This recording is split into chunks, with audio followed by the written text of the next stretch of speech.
تو دنیا کے جتنے بڑے ظالم گزرے ہیں اللہ تعالیٰ انہیں بخشتے نہیں ہیں. اور چائنا اس وقت ظالم ملکوں میں شمار ہوتا ہے چونکہ وہاں پر 10 کروڑ سے زائد مسلمانوں کی آبادی ہے. عرب ممالک میں سب سے بڑا ملک مصر ہے. مصر کی آبادی جتنی ہے اس سے زیادہ آبادی چائنا کے ایک حصے میں پائی جاتی ہے اور وہ مسلمانوں کی.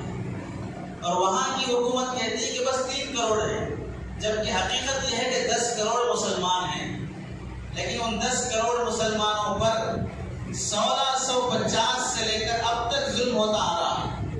اور 10 لاکھ مسلمانوں کو ایسی زمین میں رکھا گیا جہاں پر ان کے لیے کوئی سہولت نہیں ہے. ایک طرح کا اسے ہم ڈیٹینشن سینٹر بول سکتے ہیں. تمام سہولیات سے محروم کر کے رکھا گیا. 1666 میں جب 1966 میں جب وہاں کے مسلمان عید کی نماز پڑھنے کے لیے آئے تو وہاں کی حکومت نے عیدگاہ میں مسلمانوں پر گولیاں چلائی. 75,000 مسلمان ایک وقت میں مرے. 75,000 مسلمان. اور حکومت کی طرف سے اعلانات پہ اعلانات اور کرفیو، مسجدوں کو بند کر کے فوج کے رہنے کی جگہ فوج کی قیام کا رہائش گاہ بنا دی گئی. مدرسوں اور دینی اداروں پہ تالے لگا دیے گئے اور اعلانات کیے کہ جس کے پاس قرآن ہے اور جائے نماز مصلی ہے سب لا کے حکومت کے پاس جمع کرتے.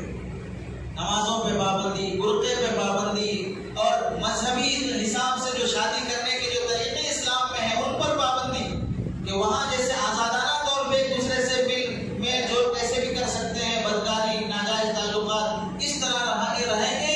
کوئی شادی بیاہ کوئی اسلامی طریقے پہ نہیں ہوگا. جب ایسا ظلم بڑھتے گیا تو اللہ تعالیٰ پکڑنا چاہے تو ہزاروں طرح کے مختلف بہانوں سے اللہ